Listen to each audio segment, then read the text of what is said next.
వీళ్ళు పొద్దున్న నుంచి రాత్రి వరకు లేకపోతే గాంభీర్యం ప్రదర్శించి రాత్రినే ఇంటికి పోతే అందరూ ఒకరొకరు ఫోన్ లో మాట్లాడుకుంటారు. ఓ పక్క చంద్రబాబు, ఓ పక్క పవన్ కళ్యాణ్, ఓ పక్క లోకేష్. ఒరే మనం ఇన్ని కేసులు పెడతాం వైసీపీ వాళ్ళ పైన, రేపు ఖచ్చితంగా ఆయన మళ్ళా వస్తాడరా, మనం సింగపూర్ పోవాలా, మలేషియా పోవాలా, జపాన్ పోవాలా అని. ఇంతకీ మీకు స్టీల్ ప్లాంటా, షిప్ యార్డా, ఏషియాడా, జింక, బంక హెచ్పిసిఎల్. మా సార్ అందుకే ముందు జాగ్రత్తగా ఏం చెప్పినాడు, సప్త సముద్రాలు 100% మళ్ళా వెనక్కి పిలిపించుకొని వస్తా అని చెప్పినాడు.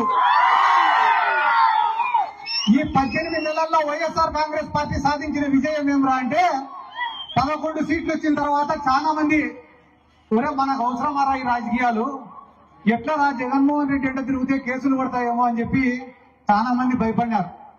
కానీ 18 నెలల తర్వాత ఈ రోజు గ్రామాలలో పరిస్థితి ఎట్టుందిరా అంటే ఒరే మనం కూడా 2-3 నెలలు జైలుకు వేసే తప్ప జగన్మోహన్ రెడ్డి దృష్టిలో మనం పడేటట్టుందా.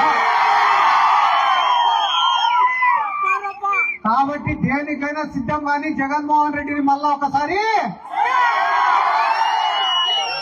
నేను ఇదే వేదిక మీద నుంచి మన నాయకుడు జగన్మోహన్ రెడ్డి గారికి కూడా ఒక రిక్వెస్ట్ చేస్తానా, సార్ మనమేం ప్రతిపక్షాలను తొక్కాల్సిన అవసరం లే, వాళ్ళపైన కేసులు పెట్టాల్సిన అవసరం లే, వాళ్ళని ఇబ్బంది పెట్టాల్సిన అవసరం కూడా లేదు సార్. మీరు ఏం ప్రణాళిక రూపొందించుకుంటారో రూపొందించుకోండి సార్. ఒక 10 సంవత్సరాలు మన గవర్నమెంట్ ఉండేలాగా చూడండి సార్. మీరు చేసే మంచి పనులు చేసుకుంటా 10 సంవత్సరాల అధికారంలో ఉండండి సార్.